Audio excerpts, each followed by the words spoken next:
Today we're upgrading the rear end of the twin-turbo 5.3 El Camino. We're removing the stock 7.5 rear end and upgrading to a QA1 drag racing suspension setup with coilovers and installing a quick performance 9-inch rear end. Let's get started. This is easily the rustiest rear end I've ever had to deal with. Hopefully we won't have to cut these bolts off because I've got a can of this PB Blaster here. So before we even attempt to remove this rear end, we're going to spray these bolts down, let them soak for a little while, see if that will help us get this thing out without cutting these bolts out. This is a stock 7.5 rear end. This is not going to hold the power of these twin turbos. So we're removing this and we've got a brand new setup to get in here. We need to let this PB Blaster sit and soak for a few minutes and then we can start removing the bolts. Oh, dude. No way. No way, dude. Every single one of these bolts broke free with ease. Oh, nice. We don't have a jack under there and we still got springs, so let's cut it out. You proved your point, PB Blaster. If you're removing a rear end with springs, be careful because if you don't have a jack under there, it could shift and the spring could jump out of place. So always make sure you've got a jack to back it up.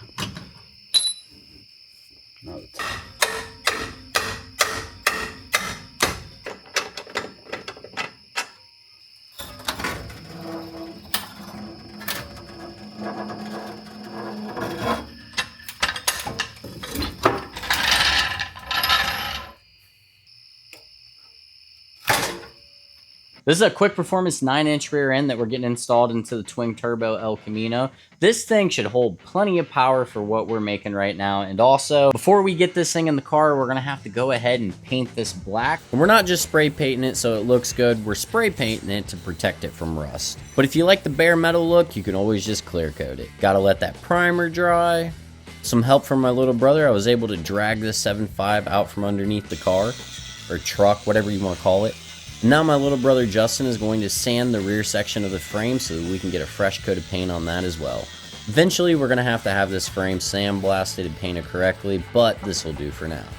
We got most of the rust off of there, but it's still pretty rusty. Either way, we're going to go ahead and paint it. At least that way it'll look a little less junky once we get all these nice shiny brand new parts installed. Now we've laid the black paint and this thing is looking good. I can already hear you guys type into the comment section now. I know we need to sandblast it, but honestly, that's not ideal for a lot of situations. The rest of the car needs painted and de-rusted, but it's looking pretty good for now. And now that all the paint's dry, I'm going to go ahead and start installing the lower control arms. Starting with the driver's side, I greased up the bushing so that way it slips in there a little bit easier. And then that bolt decided it was going to fight me a little bit, per normal on these things. But I got it in there with a few love taps from the sledgehammer, and then I was ready to repeat the same process on the passenger side. This bolt didn't fight me nearly as much.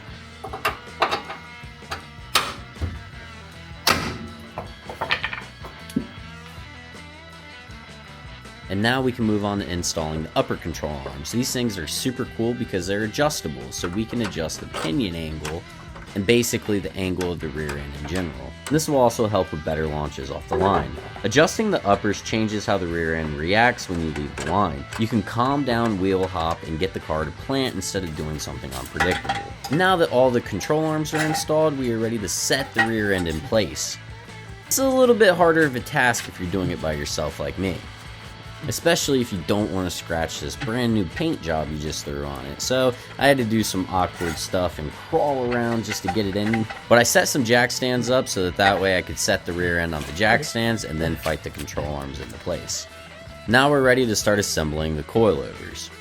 Started by removing the upper mount and the locking nut. And then after putting a healthy amount of anti-seize on the coilover, I was able to screw the bottom of the spring holder on, get it all the way down to the bottom, and then install the spring. I put the top of the spring holder on, and then reinstalled the upper coilover mount. Now these QA1 double adjustable rear coilovers will also help me tune how the car leaves the line and how it settles. And on a heavy boosted car like this El Camino, it matters a lot. With these, we have separate control of compression and rebound. You can slow the rear end down on the hit so it doesn't blow the tires off, and control how fast it comes back, and that's huge for traction. Also, these will give a better weight transfer. So I need to finish pulling these studs in.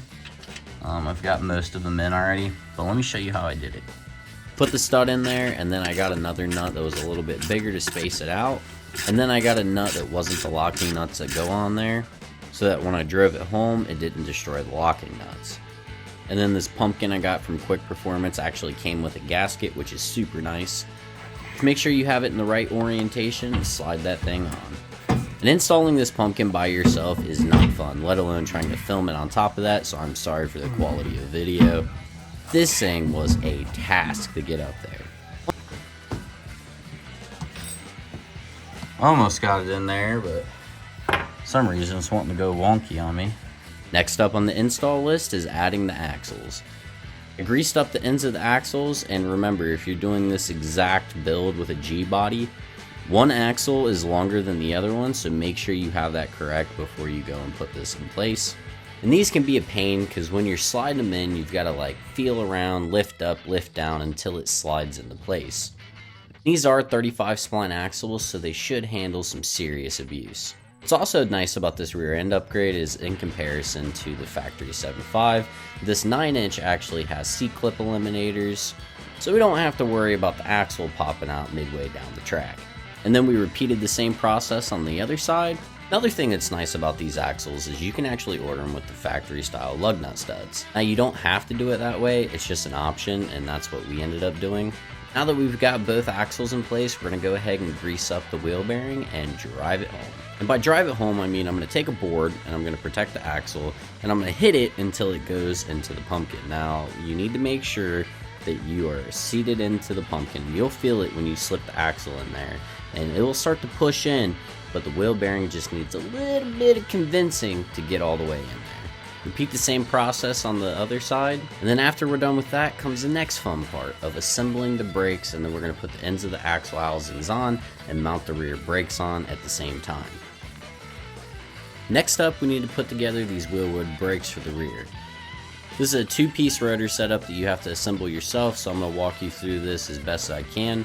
Once you get everything out of the packaging, you're going to go ahead and you're going to line up the bolt holes correctly. And then, this is the most important part, you're going to get red Loctite, you're going to put it on every single nut, and you're going to get it all into place. And then you're going to fasten it down, but you're not going to tighten them down yet. Once all the bolts are Loctited and ran down, then you need to torque them down. You need to torque them all down to 25 foot-pounds, and you need to do it in a star pattern to make sure they all seat down correctly. Take your time with this because you don't want to mess this up. You don't want a screw to back out, and that could be catastrophic. Because once that's done, now you're on to the most tedious part of this entire job. You have to install the safety wire. Now basically what you're going to do is you're going to run the safety wire through one of the bolts, you're going to twist it all up, and then you're going to put it into another bolt, tie the end off, and cut the wire flush and wrap it around so that way it doesn't stick out. You need to do that for every single bolt. This is the most tedious part, and you need to make sure you take your time while doing this because you do not want any of these bolts to back off. They actually make a tool for this that makes the job a lot easier, but we accidentally broke it the last time we did this on Ethan's truck, so we just got to make do with what you got. Now, this is a really nice brake setup, and it should allow us to slow this car down with ease. As you can see on the rotor, they have little holes in it, and that is so that when you're hitting the brakes, it gets fresh air going through it, and it cools the brakes down so that they don't get super hot, and then, you know, they get glazed. Last but not least, before you install the rotor and the brake caliper, you have to put this little bracket on that actually holds the caliper onto the axle housing, and it locks the axle into the housing. I'm pretty sure this mount can either go on the back side or the front side, but we decided on the front side for whatever reason. I don't think it really matters, but if you're doing the same setup, you might want to look into it. I know it's kind of hard to see me, but we've got the rear end all installed, we got the coilovers installed, and we got the brakes installed. So that's where we're wrapping up this video. What's next for the El Camino is basically just tidy up all the little things and get this thing fired up, get the trans cooler hooked up, all those little fun things that honestly is super boring to film, but whatever. I really like how everything fit together. I haven't set this thing on the ground yet, so we're still going to have to adjust the ride height, but this rear end right here will handle 1,000+ horsepower. This thing, I cannot wait to get out and about. So a huge thank you to QA1 for providing us with the parts for this video, and stay tuned to see what we do this El Camino next.